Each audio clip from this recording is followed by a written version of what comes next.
What is going on, everybody? Critic and the Common Man here, back with another review. Today's episode is brought to you by my neck beard, which was supposed to have been shaved many days ago, and yet here we are. Up today, you saw that similar to what is mauling Christopher right now. Up today, a very interesting movie that I ended up streaming on Amazon Video, Monsters. This was one, Chris, that you had recommended to us to watch. I had never even heard of this before. Indie movie. Very interesting. So if you have not seen Monsters, go ahead and click off of this, go give it a watch, and then come back. This is your full spoiler warning. Do you know who this is, by the way? No. Okay, so just this guy literally packed up his gear. Gareth Edwards, I think his name is. Packed up his gear, went on a trip to Central America. This is as far as I know. I'm pretty sure this is how the story goes. Packed up his gear, had a budget of $500,000, which is a lot of money, but for a film that is super low budget.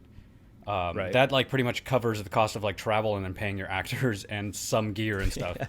Yeah. He had a background in doing special effects for the BBC. And so he filmed a bunch of shit, had an idea of what the movie was going to be about, but didn't put anything together until after he came home. So he went on a road trip through Mexico all the way to Central America. The movie starts in Costa Rica, which I didn't realize. This is my fourth time watching it and never noticed that. And he did this road trip, found actors along the way, asked people to be in it, brought it back home, cut it together into a movie, idea, put in the shots that he wanted, and then did the special effects himself. Wow. Yeah.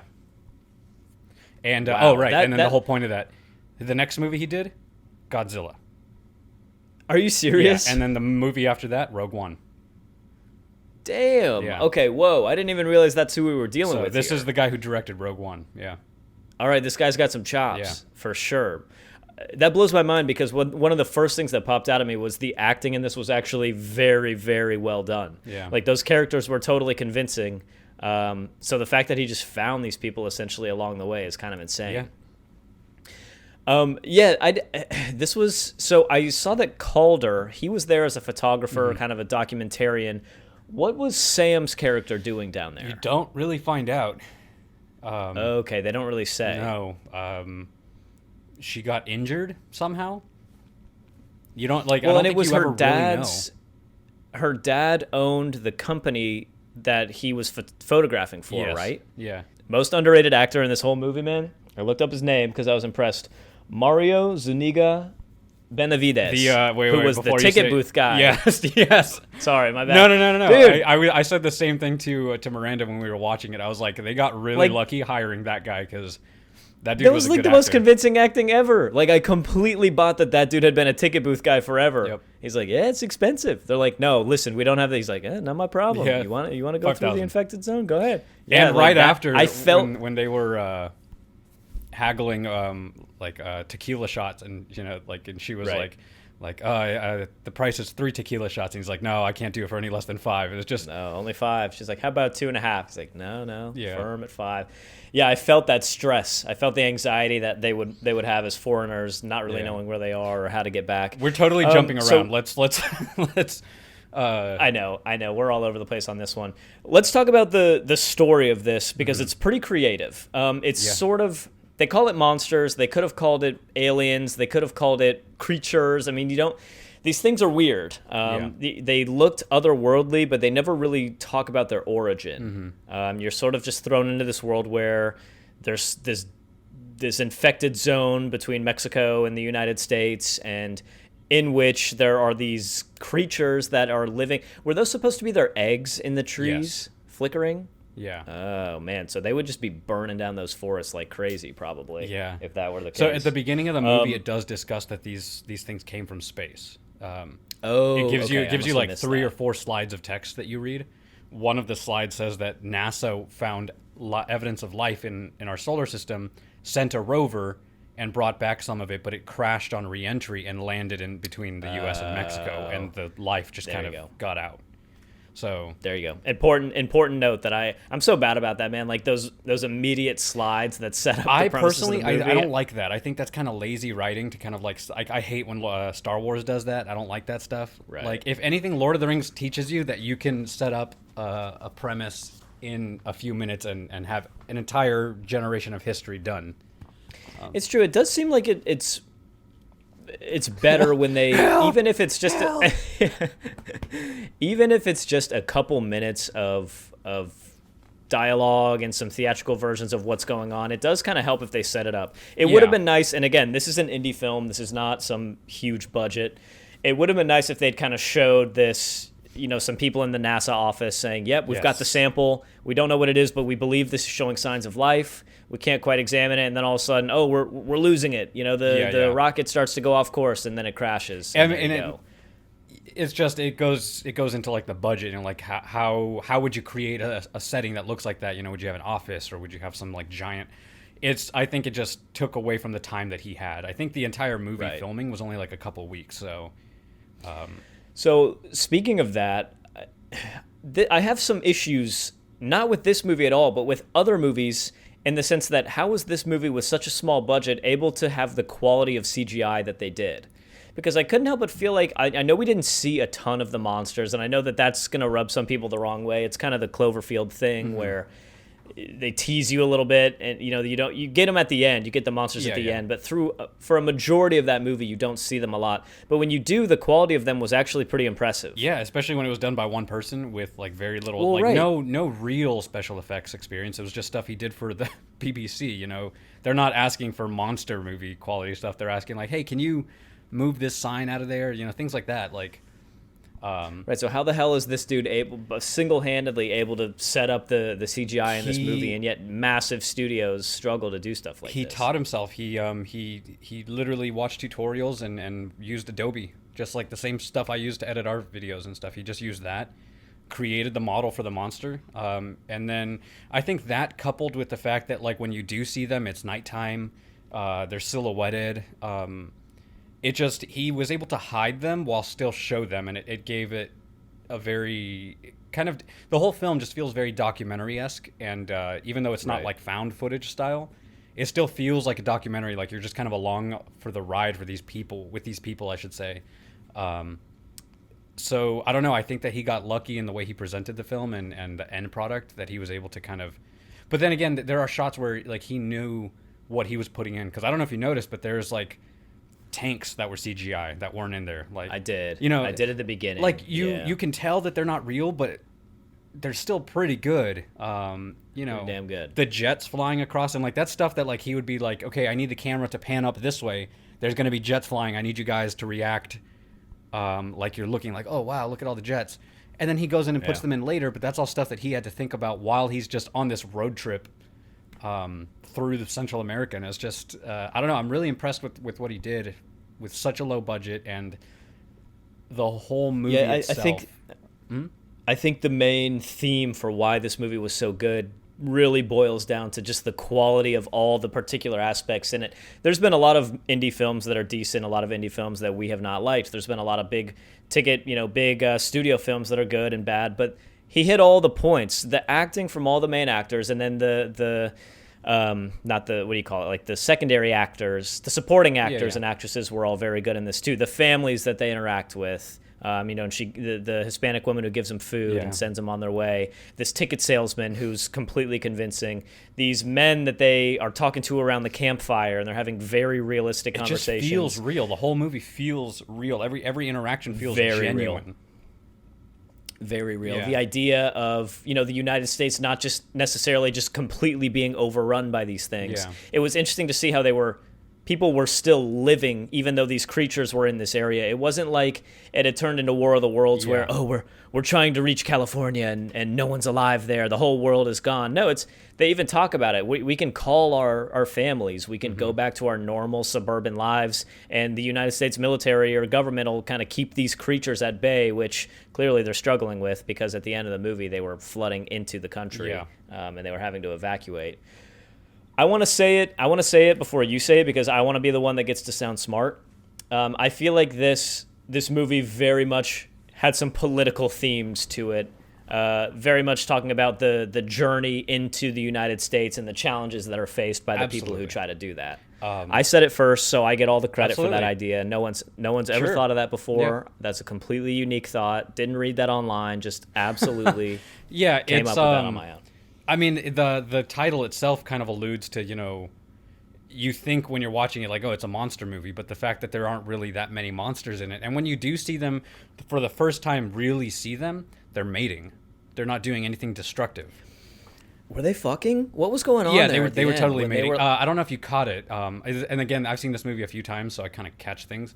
But when she's in the room by herself in the hotel room, kind of in the middle of the movie, there's a documentary on about jellyfish and about how they send out light through the ocean that they can pick up over 100 miles away, and their yes. tentacles will connect. Yep. And so it was definitely kind of connecting this marine wildlife feeling kind of documentary style thing to these creatures, so that when you see them, you get the idea, the photo. Right, they were like sending pulses of light Yeah. through their tentacles into each other. That was interesting. Yeah, That was interesting. And so they were definitely mating. Yeah, it's just I don't know. The movie is definitely making commentary on immigration for sure, and not just immigration, but also like the quality of life that people have in Central America. And now I've been to Central America. Not everywhere looks like that. There are some bougie fucking places. Obviously, I mean, people go to Mexico and they go to Cabo and stuff. Not everywhere looks like that, but the majority of Central America is definitely impoverished, and you're seeing glimpses of what it's like to live there. It's Well, and just very clearly stating people with money, it's a much easier route to get into the country than the people who are not any worse people or any different people or necessarily just a lower economic class, and they have a much harder go of things trying to get out of a bad situation. yes, yeah. I mean, yeah. I thought the allegory of the monsters was sort of just that people were trying to escape things that were out of their control. People were trying to escape things that were so overpowering, so deadly. They were trying to just get away from that, and that kind of highlighted the desperation of all of that. I liked the political. Is trope the right word? What is trope mean? Trope is like something that's occurred in movies so many times that it becomes common. To, Oh, like, you're do right. that. You're right. So not trope. The political theme of the Yeah. whole thing, the allegory of it all was pretty interesting. What are some things? Do you have anything about the movie that you really didn't care for? I mean, yes, it's hard to place, because I wouldn't say this is a 10 out of 10 movie. I think Right.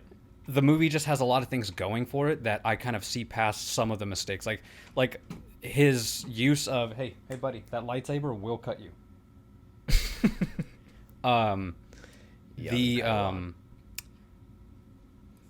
Like the way that he made the movie, and just choosing actors kind of, run and gun style, obviously made some of the interactions feel, at least maybe for me, because I understood what they were saying. Some of the things that they're saying felt like, like this person was just put on the spot in front of a camera. Really? Yeah, and maybe it's just the language barrier thing that, for me, some of the interactions with some of the actors didn't feel as genuine as others. Like, this person clearly is not an actor, that kind of thing. But honestly, the way that the movie is presented, and it just feels so real. Like you are walking next to them, and the scenes where they're just out in the street drinking tequila, and it just feels very vibrant. Like it's weird, because it's this, you're seeing them try to run away from these creatures and try to get safe, but at the same time they're also experiencing the beauty in other countries, and the beauty in like, it doesn't have to be white picket fence suburban style life in order to appreciate what other countries have. And so it's this, and then the temple at the end that they climb, it really does a good job of presenting the beauty in the destruction. And I think that while there are things I don't like about the film, the cinematography is just phenomenal. There are some absolutely beautiful shots. There's some really beautiful moments too. Like, there's a couple moments that are really emotional. Like they really reach emotionally. Like when he's talking to his kid at the end, and he's just listening to him talk, and he's just like trying not to cry when he's on the payphone. It was heavy, dude. That was heavy. And oh man, I just had the other one. The bodies, when they find the bodies of the family that they were waiting for and stuff. Like, it's just, and like it's easy to think that like, wow, this is a monster movie, that's sad, but like this shit happens every day with immigrants trying to get into the US. It's like they're trying to start a new life. Whether or not you agree, they're putting their lives on at risk to try and have a better life than what they're running from. And that's I don't know, to answer your question, the message behind the movie and the way it's portrayed and everything, I think kind of overshadows and overpowers any flaws that the movie has. It's, again, not a 10 out of 10, but it's just delivered well, and the message behind it clearly got across because this guy went on to deliver some incredible movies. So you said, even when you recommended this movie to us, you're like, this was, in my opinion, one of the best indie films that I've seen in a long time. And I get it. The only things I didn't like about this movie were very, very picky and very personal things. Like, I didn't think the monsters looked all that scary. No. They didn't have to look They scary. were It wasn't a horror movie. Octopi with legs.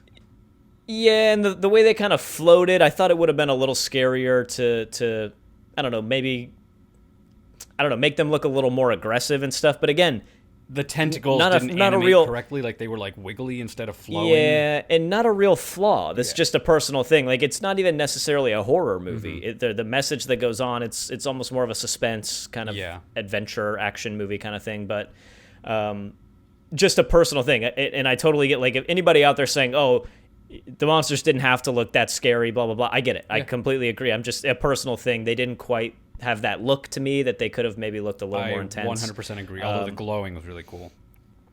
The lights and the glowing were very creative. Yeah. Creative. Absolutely not taking anything away from the creativity of it all.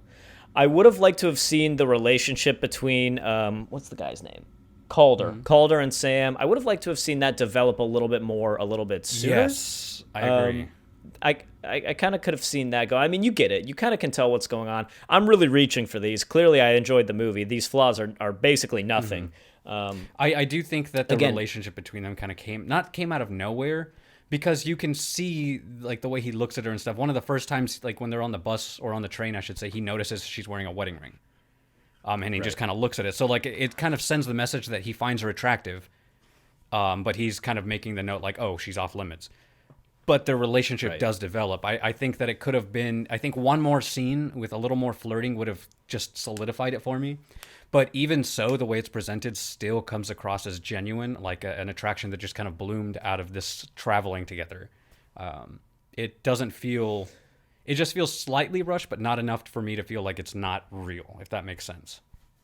Yeah, no, I get it. This one was received a lot worse by the audience scores on Rotten Tomatoes than I thought it was going to be honest. And I think we can probably chalk these scores up to just the movie maybe feeling a bit slow to some people compared to what they think they're going to get. If you read the premise for this movie and you kind of get an idea of what it is, it ends up being a much more politically themed, almost hinging on drama than it really is. I enjoyed it, but 73% critic score on Rotten Tomatoes, only a 53% audience score, which is a little low. Yeah. That's lower than what I would have brought this in at. So where do you come in compared to a 73% audience and a 53% critic? So I'm a little higher than the critic score. I've seen this movie a few times. Every time I watch it, I still laugh with them. Like again, the interactions are just so genuine, and the cinematography is just so beautiful, and the handheld feel. And then I don't know if you noticed, but at times the shots are so wide that you can see the edge of the lens.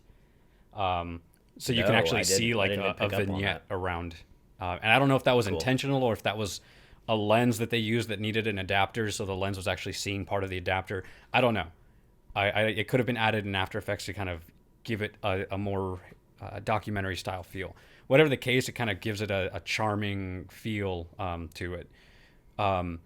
Overall, the acting, the cinematography, the locations, the story, it's all there. And for being a budget movie, $500,000, I'm very impressed. And I come in somewhere between a 7.5 and an 8. And I think because I still enjoy it, every time I watch it, I'm going to go with an 8. I think the lower score comes in from, oddly enough, how divided America is at the moment. I think that the immigration policy underlying message behind there kind of divides people. And it doesn't surprise me that it's a 50-50 kind of divide. No, especially when you think, you read it, and the movie's called some Monsters. Younger guy. Right, the movie's called Monsters. You read the synopsis of it, and it's in a world where monsters have overtaken a zone. And then you're watching two an people try to caravan. right. Two thing. people try to make their way through, and regardless of the political themes, I think there just was a lack of kind of action that some people probably wanted in this movie. I have to say, before you give your score, I didn't think you were gonna like this one as much as you seem to.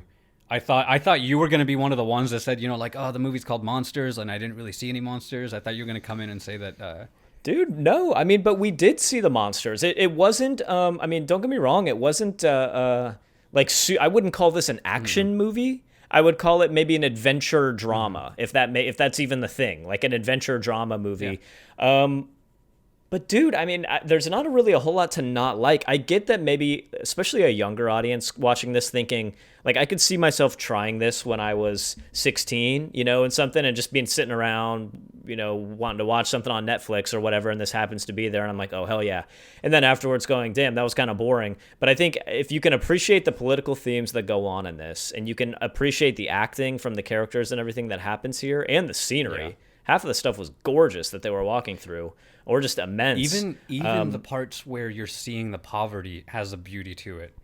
Like, absolutely. I think that it's kind of nice to get that culture shock and step aside from, the perfect suburban life that we kind of take for granted here. Again, absolutely. when the last time I went to Costa Rica, I was 9 years old, so it's been a while, but I still remember everything fondly. Even the areas of Costa Rica where I was like, man, this is so different than the way I live. Homes with like tin roof, corrugated metal and stuff. I still remember those areas as being exotic and beautiful, and I don't know. There's something beautiful in that kind of feeling, and that like you're somewhere new, somewhere very different than what you're used to, and. Well, I don't know what it's a testament to exactly, but I can tell you at the end of the day, I sat down to watch this movie, turned it on, was enthralled the whole time. I mean, sometimes that speaks for itself. I'm not going to force it. I'm not going to fake it. If I watch them, and we've said, I mean, dude, we read movies apart on this thing. If I didn't like this movie, I'd be more than happy to say I didn't like it. Sat down, turned it on, pretty much couldn't turn it off. Yeah, it could have, just for the kid in me or the sci-fi guy in me, I could have had them maybe a couple more monster fight scenes or whatever. Maybe they have to kill one somehow, and that's the whole thing. But again, it was more of the message, I think, in this movie. It was a little bit less about, hey, we're killing monsters, and, here's an axe, chop off its tentacle, because then it just turns into War of the Worlds. Yeah. It just turns into a War of the Worlds thing. I loved it. Thought it was a really, really good movie, especially for the fact that it's an indie movie, low budget. 8 out of 10 for me. Yeah. 8 out of 10 for me for Monsters. I would recommend this movie to people, maybe with just the disclaimer that it's not super action-packed, but it's just very interesting. That's why I would chalk this movie say up. much. I wanted to just put it out there. I said, let's watch it. This is what it's about.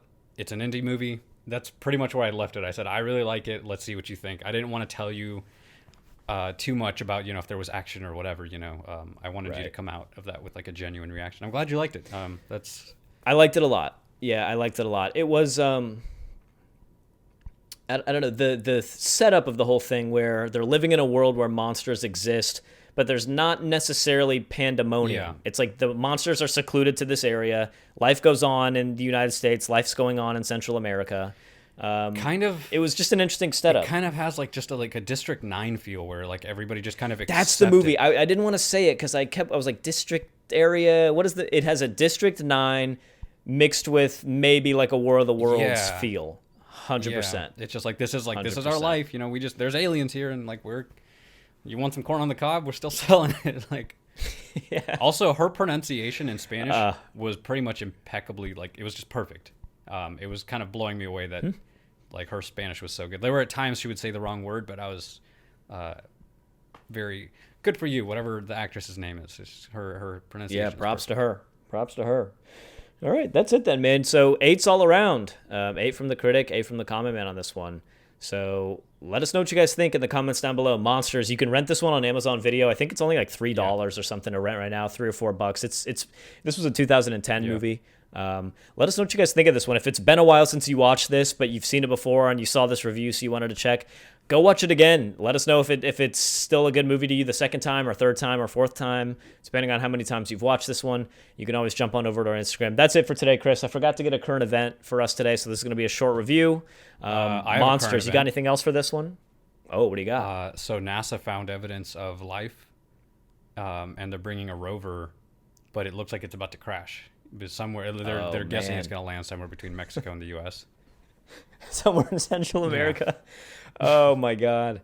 Well, hey, we're safe over here. Apparently, I don't know. I don't know what life is going to be like, but just an interesting movie, man. Yeah. Just an interesting movie. Politically charged, but interesting movie. That's it, guys. Let us know what you think of Monsters. Leave a comment down below. If this is your first time watching a Critic and the Common Man video, check out our channel. We have all kinds of reviews: TV, short films, trailers, movies. Love them, hate them. Let us know. Thumbs up, thumbs down.